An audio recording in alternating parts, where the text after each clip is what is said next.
ان کو بھی ریٹین کرنے کا فیصلہ کیا اور انہوں نے یہی اعلان کیا ہے، بلکہ ان کو انسٹرکشنز دی ہیں کہ آپ بالکل جو ہے اپنا کام جاری رکھیں۔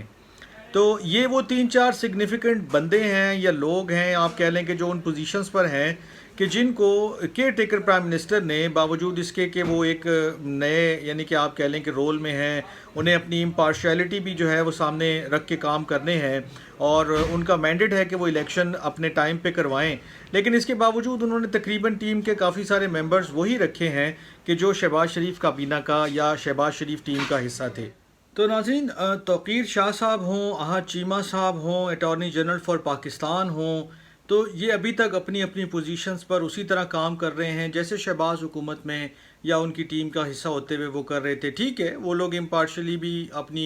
ڈیوٹی سر انجام دے سکتے ہیں، لیکن یہ انڈیکیشن ہے کہ اسی سیٹ اپ کو جو ہے وہ ابھی تک برقرار رکھا گیا ہے اور آگے بھی شاید یہ لوگ اسی طرح کام کرتے رہیں۔ اچھا، اب جو سگنیفیکنٹ اس سے بھی بڑی جو ایک انڈیکیشن ہمارے سامنے آئی ہے، بڑی ڈیولپمنٹ جو ہوئی ہے، وہ یہ ہے کہ انوار الحق کاکڑ صاحب نے یہ اناؤنس کیا ہے کہ وہ نون لیگ اور اتحادی حکومت کی جو پالیسیز تھی ان کو کنٹینیو کریں گے، یعنی کہ جتنی بھی ان کی پالیسیز ابھی یہ 16 مہینے کی حکومت میں انہوں نے اختیار کیں، کاکڑ صاحب بھی انہی پر ہی گامزن رہیں گے، انہی کو ہی فالو کریں گے۔ یہ ایک بڑی سگنیفیکنٹ ڈیولپمنٹ ہے۔ اس میں جو کاکڑ صاحب نے فرمایا ہے وہ یہ ہے کہ ہم نون لیگ کی یا جو پچھلی حکومت تھی اس کی تمام پالیسیز کو بالکل اسی طرح فالو کریں گے، اور خاص کر اکانومی سے ریلیٹڈ جتنی بھی ان کی پالیسیز تھی، جتنے بھی ان کے اقدامات تھے، ہم ان کو اسی طرح آگے لے کر چلیں گے۔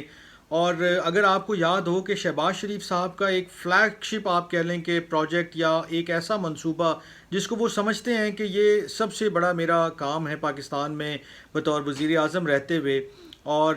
جس کو انہوں نے یہ بھی یہاں تک بھی اون کیا نون لیگ گورنمنٹ نے کہ یہ سی پیک سے بھی بڑا منصوبہ ہے، وہ ہے اسپیشل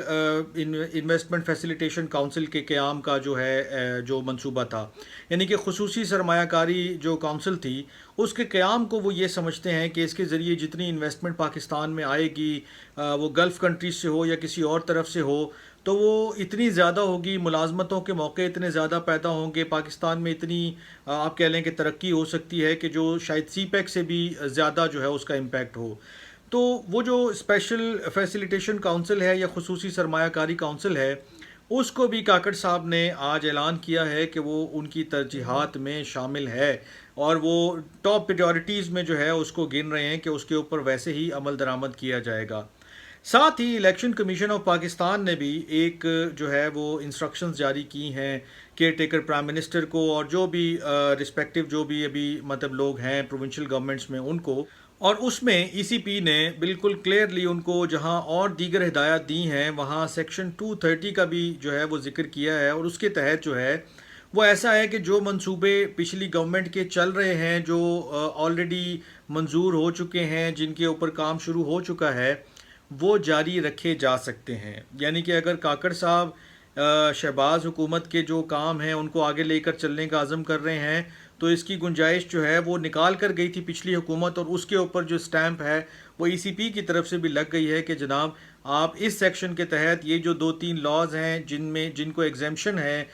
کسی بھی حوالے سے آپ کر سکتے ہیں، پوسٹنگ ٹرانسفر وغیرہ نہیں کر سکتے، لیکن بہرحال آپ جو بھی منصوبے پچھلی حکومت نے شروع کیے تھے وہ آپ جاری رکھ سکتے ہیں۔ تو ریکیپ دے دوں آپ کو کہ توقیر شاہ صاحب ہوں، احد چیمہ صاحب ہوں، اٹارنی جنرل فار پاکستان ہوں، یا اس حکومت نے، یہ جو نگراں حکومت ہے، اس نے یہ اعلان کیا کہ ہم جو پچھلی حکومت کی اکنامک پالیسیز ہیں ان کو آگے لے کر اسی طرح چلتے رہیں گے، بلکہ اور زیادہ کوشش کریں گے کہ اس میں بہتری آئے اور اس میں کام آگے بڑھے۔ اور پھر کاکڑ صاحب کا یہ اعلان یا یہ جو انہوں نے بتایا کہ ہم جو ہے اسپیشل فیسیلیٹیشن کونسل جو ہے، خصوصی سرمایہ کاری کونسل جو ہے، وہ ٹاپ پریورٹیز میں ہے اور اس کو بھی اسی طرح آگے لے کر چلیں گے۔ یہ ساری چیزیں پچھلی حکومت بھی کر رہی تھی، اور انہوں نے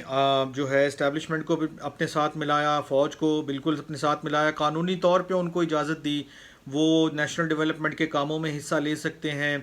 وہ جناب کوئی بھی بزنس کر سکتے ہیں، اور اس کی 2-3 شرائط ہیں چھوٹی موٹی، لیکن میرا نہیں خیال کہ فیڈرل گورنمنٹ یا پروونشل گورنمنٹ یا کیئر ٹیکر گورنمنٹ کوئی بھی کبھی اسٹیبلشمنٹ کے آڑے آ سکتی ہے یا ان کو روک سکتی ہے، اور اسپیشلی تب کہ جب یہ گمان غالب ہو کہ یہ جو لوگ ابھی موجود ہیں، یعنی کہ خاص کر جو انٹرم پرائم منسٹر ہیں، ان کا تعلق ایک ایسی پارٹی سے ہے کہ جو آلریڈی جس کو سمجھا جاتا ہے یا وہ جانی اور پہچانی جاتی ہے کہ وہ اسٹیبلشمنٹ کی پیداوار ہے۔ تو ان تمام چیزوں کے ہوتے ہوئے ایسا لگتا نہیں ہے کہ نون لیگ نے کوئی گھاٹے کا سودا کیا ہے، اور انہیں یہ امید دلائی گئی ہے شاید کہ آپ یہ ساری چیزیں کریں، انٹرم سیٹ اپ میں بھی آپ کو حصہ ملے گا اور آپ کے لوگ موجود رہیں گے، اور آئندہ دنوں میں بھی ہو سکتا ہے کہ یہ کہانی اسی طرح آگے بڑھتی رہے، اور کل کو جب الیکشن ہو تو وہ تمام چیزوں میں ان کو کچھ نہ کچھ جو بھی انہوں نے بارگین کی ہے اس کا حاصل حصول ہو جائے۔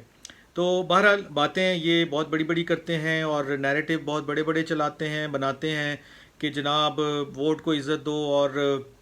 ہم جو ہے وہ ڈکٹیشن نہیں لیں گے، اور یہ ہے اور وہ ہے، لیکن الٹیمیٹلی جو ان کا عمل ہے وہ یہ ظاہر کرتا ہے کہ یہ آن دی سیم پیج رہنے کے لیے ہر وہ کوشش کریں گے کہ جس میں شاید یہ پی ٹی آئی کو بھی پیچھے چھوڑ دیں۔